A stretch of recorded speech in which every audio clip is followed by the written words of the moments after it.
ഇന്ന് വല്ലാത്തൊരു കൊതി തോന്നി പഴങ്കഞ്ഞി കുടിക്കാൻ. പണ്ട് ഒരുപാട് കുടിക്കുമായിരുന്നെങ്കിലും പിന്നീട് എപ്പോഴും ആരൊക്കെയോ പറഞ്ഞു കേട്ടു തടി വയ്ക്കാൻ ഏറ്റവും ബെസ്റ്റാണ് പഴങ്കഞ്ഞിയെന്ന്. ഞാൻ അത്യാവശ്യം തടിയുള്ള കൂട്ടത്തിലായതുകൊണ്ട് പഴങ്കഞ്ഞി കുടിക്കാൻ മടിയായി. അങ്ങനെ കഴിക്കാതെയായി. വർഷങ്ങൾക്ക് ശേഷം ഇപ്പോൾ വീഡിയോസൊക്കെ കണ്ട് വന്നപ്പോൾ പഴങ്കഞ്ഞി കുടിക്കാൻ വീണ്ടും ഒരു മോഹം.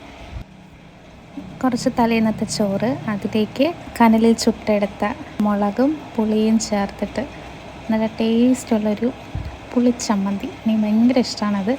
ചമ്മന്തി, പിന്നെ തലേന്നത്തെ പുളിശ്ശേരി, പരിപ്പ് തോരൻ, കണവ പൊരിച്ചത്, പിന്നെ കുറച്ച് പച്ചടി, ഇതെല്ലാം ചേർത്ത് ഒരു അടിപൊളി പഴങ്കഞ്ഞി ഉണ്ടാക്കി.